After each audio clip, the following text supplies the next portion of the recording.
السلام علیکم ګران اوریدونکو، په دې هیله چې رک روغ به یاست.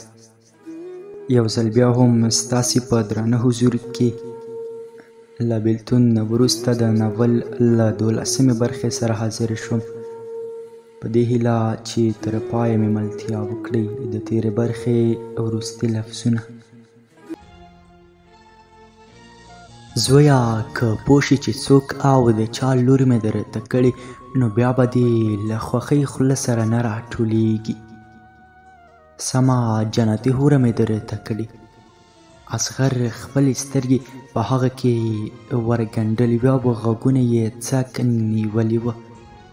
نوې برخه: پلار یې خپله مرۍ تازه کړه او ویې ویل: زویه، ډېره دې په تمه نه پرېږدم، خوشحاله شه، خپله د سپوږمۍ په شان د خور لور مې درته کړې. هیله دې درته مبارک شي. د هیلې د نوم په اورېدو د اصغر سر وګرځېد.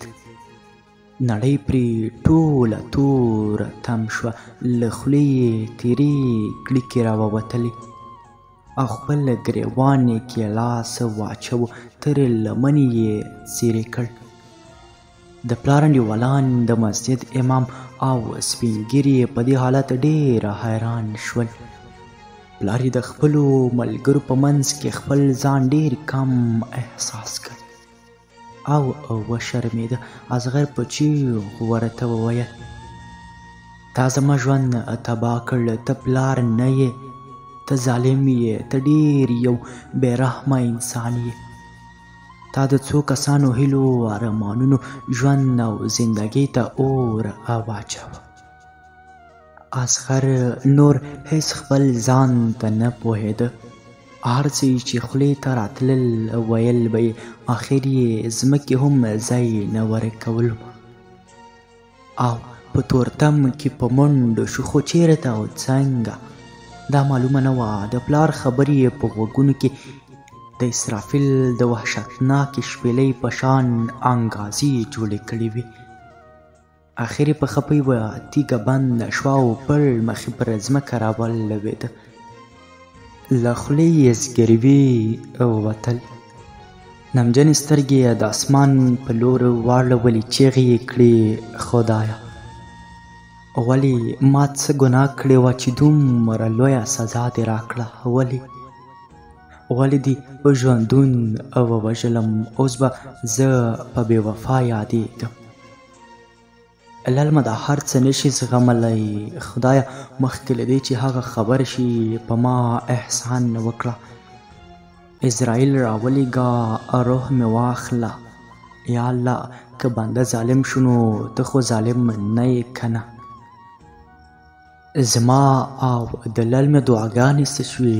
زموږ زارۍ او فریادونه څه شول؟ ما خو په ډېر عاجزۍ له تا نه للمه غوښتله، تا ولې داسې وکړل؟ د اصغر حالت تیاره د لیونو په شان شو. ګیلې یې شروع کړې وې. ټوله شپه یې په همغو سپېرو خاورو او تیږو باندې سړې هوا ته تېره کړه. د زړه درد یې دومره ډېر و چې هېڅ شي پرې اغېزه نه کوله. د للمې ښکلی بدن د مازدیګر د ژیړې لمر په شان رنګ اخیستی و. خوارکۍ حیرانه د اریانه نه خبره د انګړ په جارو کولو بوخته وه. په دروازه کې یې سترګې په هیلې ولګېدې. ژر یې جارو خطا کړه او ورمنډه یې کړه. په غېږه کې یې کلکه ونیوله. هیلې چې د هغې ژیړې رنګ ته وکتل، نو سترګې له اوښکو سرې واوښتې او دواړه په ژړا شول. د هیلې مور غږ پرې وکړ: څه خدای مو هم سره نه بېلوي، اوس به نو هر وخت یو بل وینئ. له روغبړ وروسته د هیلې مور له پاکټه جامې راوویستلې. په لیدو یې للمه ډېره حیرانه شوه. هیلې ته یې مخه ور واړوه. هیلې، دا څه دي؟ دا خو د ناوې جامې دي، لکه چې کوژده دې کېږي. د هیلې مخه له شرمه تک سور شوه او د سر په اشاره یې هو وویل. للمه د هیلې لپاره ډېره خوشحاله: خو هیلې ووایه که نه، هغه څوک دی؟ څه نومیږي؟ هیلې د خپلې مور نه د شرمېدو او څه یې ونه ویل. خو مور یې وویل لل مې لورې هیله مې خپل وراره ته ورکړه. هر څه په بیړه وشول. دا د هیلې د کوژدې جامې دي. تر څو یې ته ورته وګنډې. للمه د هیلې څنګ ته نږدې شوه، په څنګل یې ووهله. هله ژر شه، د وښې نوم مې څه شی دی؟ هیله مسکی شوه. نوم یې اصغر دی. د وحیدې ورور یادوم. د اصغر نوم نه و بلکې غټه تیږه وه چې د للمې د زړه پر شیشه ولګېده او میده میده یې کړه. خپل هوش یې له لاسه ورکړ او د هیلې غیږ ته ړنګه ولوېده.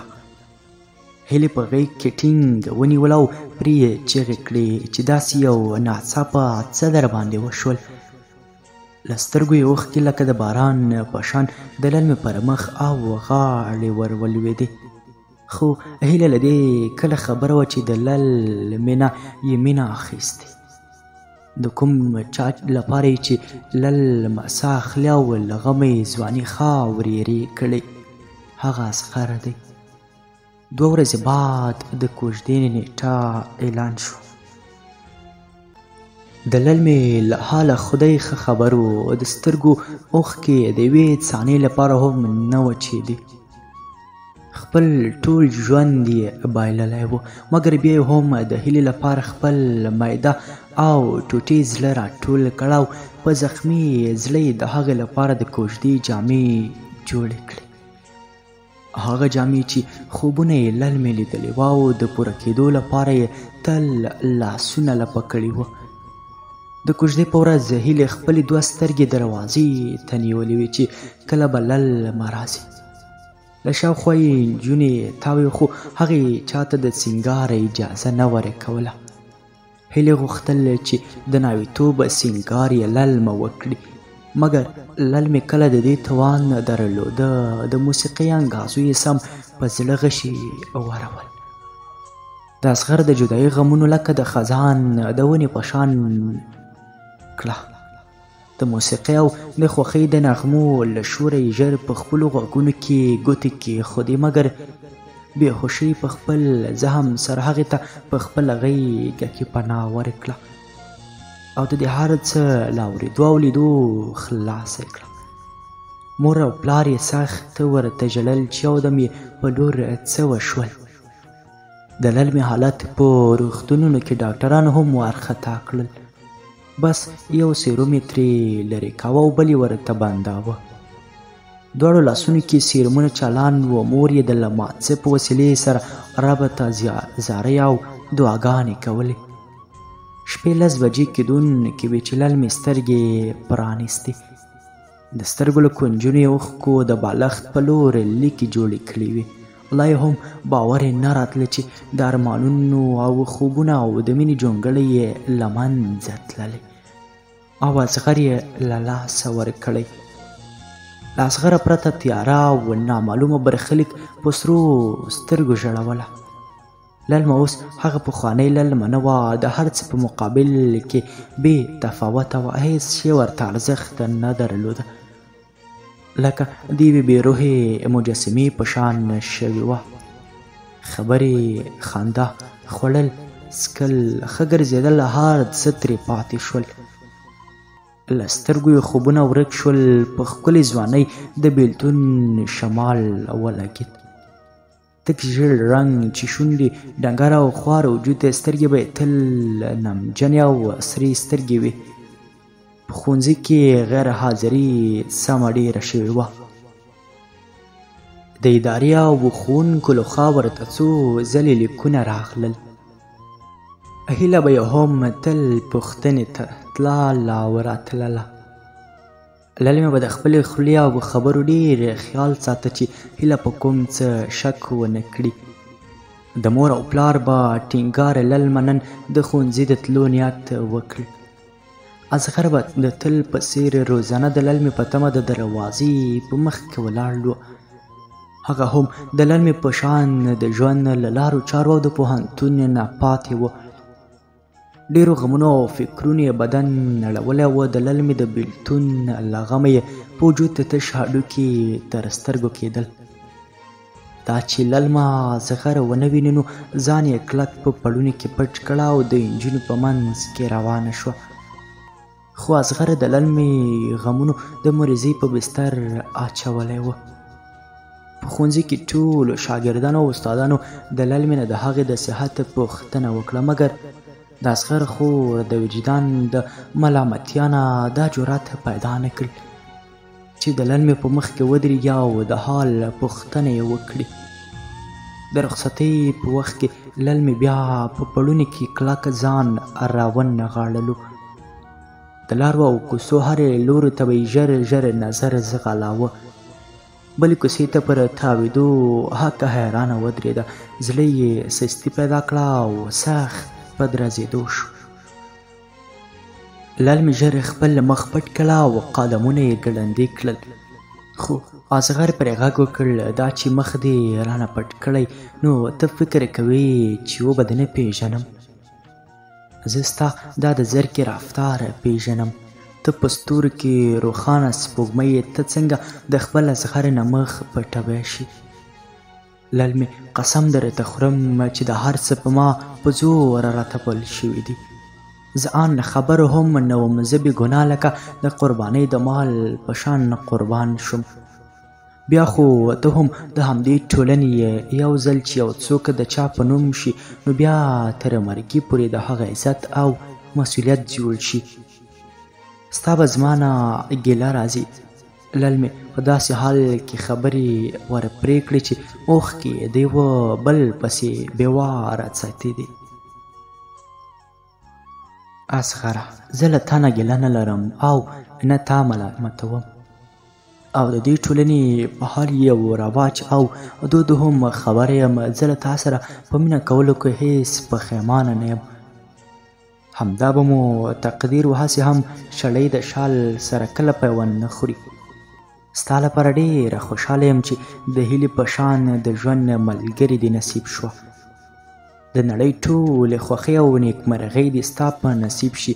زه خپل تقدیر ته تسلیم یم، ته هم تسلیم شه. نور مې مخې ته مه راسه. ما هیره کړه، زما یادونه له فکر نه وباسه. زما د لاس نښې، خطونه، عکسونه، هر څه وسوځوه. خپل ژوند او خپلې ښځې ته دې فکر وکړه. هغه مینه چې دې ما ته راکوله، هغه ځای چې ما ستا په زړه کې درلوده، هغه هیلې ته ورکړه. د اصغر له خولې بېواره او په قهر سره داسې الفاظ ووتل: د دې دنیا ښځه چې د هغې دنیا ښځه هم ستا ځای نشي نیولی. لیونۍ، دا خبرې ته کوي. زه او ته ښه پوهېږو چې د یو بل پرته ژوند نشو کولی. زما او ستا روحونه سره یو دي. زموږ وعدې دې هېرې شوې. زموږ مینه به څنګه شي؟ هغه نیمګړي قسمونه به څنګه شي؟ زه به پرته له تا مړ شم. دا کوژده، دا بې ځای رواجونه ما ته هېڅ ارزښت نه لري.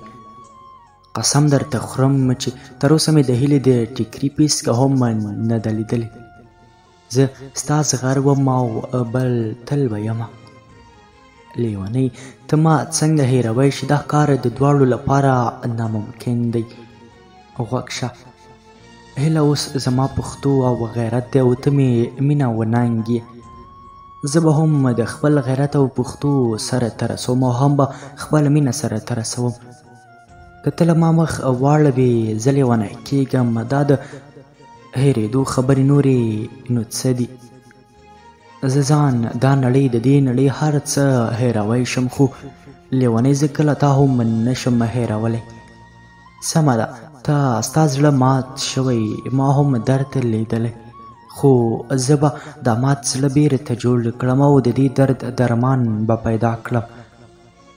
للمې سختې سلګۍ وهلې او په غریو کې وویل: اصغره، بس کړه، د ژوند نه ژوند کېږي، هسې ځان مه ځوروه.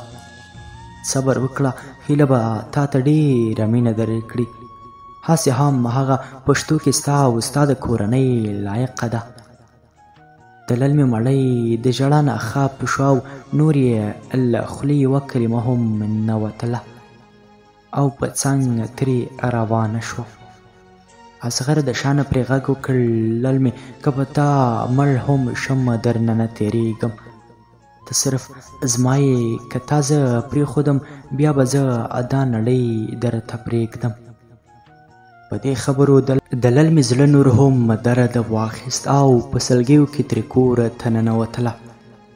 ټوله ورځ بې قراره په انګړ کې د کتاب د لوستو په پلمه ګرځېده. په مخ کې کتاب، په سترګو او فکر کې اصغر ګرځېده. هیڅ ځای ورته سکون نه ورکوه. اشپزخانې ته لاړه، سترګې یې په چاقو ولګېدې. ښه په ځیرې ځیرې ور وکتل، بیا یې په ژورو فکرونو کې لاړه. مخ ته یې پړونه ونیوه او په ډېره مشکل یې د خپلو چغو مخه ونیوله. چاقو ته یې لاس ور تېر کړ او په لاس یې تېر کړ. ښکته ځمکې ته سره څاڅکي ولوېدل، خو په دې څاڅکو او د وینو بهېدو یې د زړه غم او درد ترې هېر نه کړ. په څنګ کې یې د مالګې پاکټ ولید، دا چې د یوې شېبې لپاره هم وي. د اصغر د بېلتون غم یې هېر شي. مالګې ته یې لاس ور تېر کړ او په زخمي پرهر یې توی کړ. پوره نیم ساعت همداسې پښې په ځمکه ناسته وه، مګر د اصغر د بېلتون غم کله هېرېده؟ د کړکۍ په مخ کې د مرغیو جغار یې فکر د اسمان په لور واړوه. په زړه او فکر کې یوه څړیکه وشوه او ژر له ځمکې پورته شوه. په زخم یې اوبه واچولې، پاک یې کړه او کلک یې وتړه. سر یې په خاورو کېښود او په توبو او استغفار ویلو سر شوه او په زاریو منتونو الله ته لګیا شوه: ای خالقه، زما او د نورو ظالمانو ترمنځ څه توپیر شو؟ که هغوی زما ژوند، زما مینه او خوبونه، زما ارمانونه یې رانه واخیستل، نو ما هم ظلم وکړ، هغه هم د بخښلو ظلم. ګرانو اورېدونکو، دا وه له بېلتون وروسته د ناول 12مه برخه. تر بیا راتلونکې برخې تاسې په پاک او مهربان رب سپارم.